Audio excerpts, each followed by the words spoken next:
Hey folks, my name's Chris Wessel. Today we're going to be tying an Atlantic salmon pattern called the Black Cosseboom. There's a lot of variations to the Cosseboom pattern, and this is definitely one of the good ones. So without further ado, let's get on into it. Alright, today we're going to start our Black Cosseboom off with some UTC 70 in a black.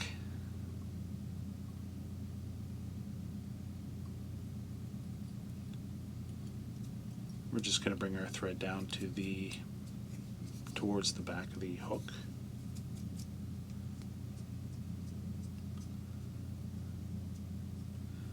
Right about there, just beyond the hook point, not by very much. And we are using next our extra small silver French tinsel oval, silver oval.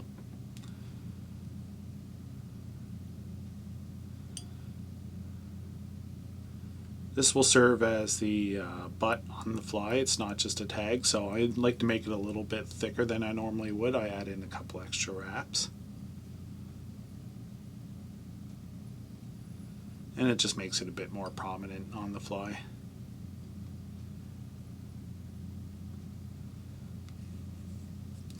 Do a couple wraps there. And normally I would tie this up the shank. Today I'm just going to tuck this in the back and do a couple thread wraps there, just because I am going to use that for the rib material. So I'll fill up the body a bit with my body material, a uni stretch type material. Next on the list we have this relic. I've had this stuff since my first fly tying kit when I was a teenager. I've only ever used it for Cossebooms, and I don't tie a lot of Cossebooms, so you can see why I still have some of it there. So I just snip off a little piece. You could do it a bit smaller than that too, but I like it just because it still has that curve from being on the spool. And we're just gonna tie that in there and size it up. That's actually, I don't even have to move that. That's exactly what I wanted. All right. So we'll bring our thread up to the front of the hook now, up towards the eye. Now when I'm tying Cossebooms, I like to leave my thread, my body back a little bit, because I'm going to tie in the wing, but I also want in front of that wing to accommodate the collar on this fly. And I find that if I put my collar on top of my wing head, then it just creates a bit too big of a head for my liking. So we're going to try to concentrate on leaving the body towards the back a little bit more than you normally would with a fly that doesn't have a collar. So I'm going to be using a uni stretch type material. This is just a bulk material I bought years ago, and I kind of like it for wet flies. It's a little bit smaller, doesn't bulk up too badly. I also really like uni stretch too, so.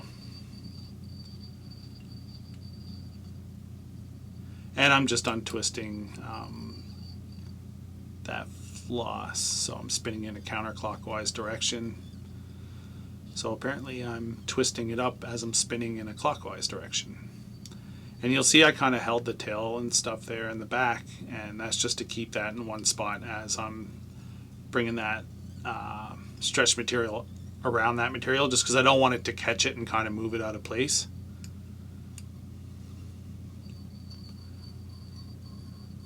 And I'm going to stop right about there. Next I'm going to come in with a 8/0 Textreme standard thread in a red. And I'm using red because this is ultimately what I'm going to be finishing this fly with, this color. And I just put it on now because it saves me a step at the end. So now we're going to take our rib and come up the body. Excuse me. We're aiming for 5 wraps. I usually do, because I tie usually in bulk. So having a certain number of wraps on your ribs in the body helps maintain your consistency through your flies. It's what the pattern calls for. Fish can't count your ribs, so do what you want to do there. But if you're trying to do it the right way, I guess go for 5. We check our fly over a little bit. Everything looks good. So now we are going to tie in the wing. I want to do that back here a little bit further than I normally would on a standard wet fly. Today we're going to be using gray Squirrel. And I'm just going to pick out a little clump of that and size it up like it. Put it in our stacker.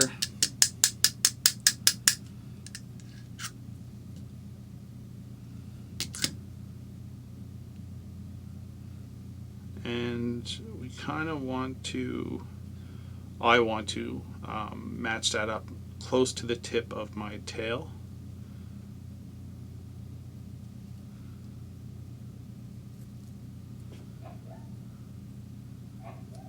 And you can hear my wife upstairs sneezing. She's not feeling very well.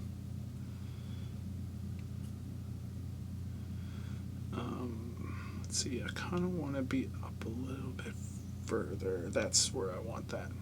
So I'm just going to put a little touch of head cement on there. That's actually gummed up a bit. I do use super glue usually. My super glue got over squeezed today, and it went everywhere because I'm waiting for the brush on stuff I usually use in the mail. Anyway, it created a huge mess. I'm not going to use any more of it, and we'll leave it at that. That head cement should hold it anyway. Our next material we're going to be using, today we got a whiting Hen Saddle in black, and I like using Hen Saddle on collars because I like that rich, webby look you get. I know that it's not everybody's cup of tea. This is just what I prefer, and I don't think the original pattern calls for it, so you can decide what you want to use there. Usually a neck is the appropriate material for this. So what I'm doing now is I'm just kind of splaying this all out, and I'm looking for a length that I'm going to come up here and look and say, you know what, that is right about where I want it, or no, I need bigger or smaller. So I'm going to choose to tie in here, and I'm going to come down, and I'm going to probably choose that this is where I'm going to stop my collar at this length of fiber. So basically this is going to be my collar. So to prep these, you don't have to do this.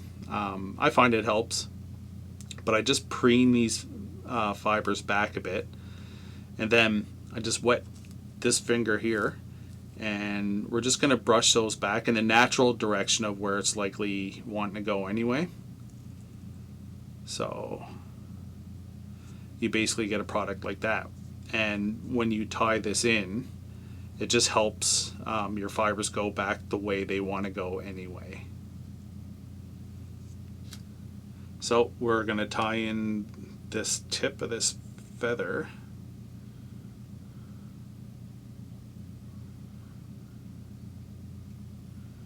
And do a couple wraps there. I'm going to get rid of this tip.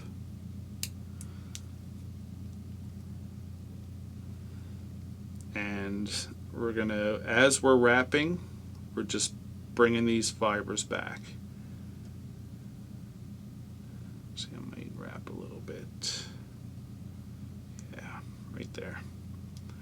And we're coming in. Now you're really going to want to brush this back as you go because you don't want to mess up your previous wraps. And it's great to take your time with this because the more time you take on it and be careful what you're doing, the better it'll look. And as we're brushing back, we're just making a wrap. And there we go. All right. So we're just gonna tack that stem in there so that's not going anywhere. Get rid of it. And now we're going to come back over this feather a bit and just kind of pin it down a little.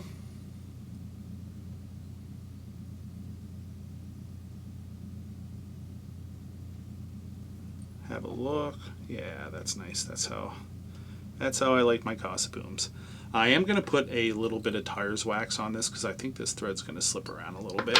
Tires wax just helps your thread stay in place when you're making a wrap.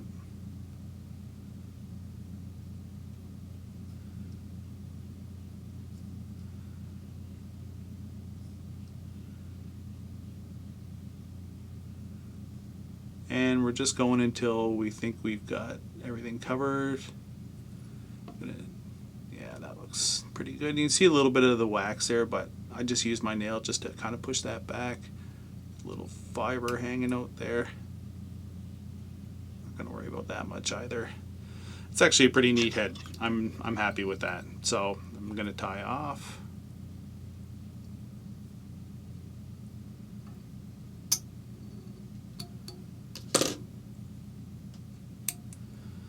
Alright, so we're done the bulk of the work now. We just need to finish this off with some head cement.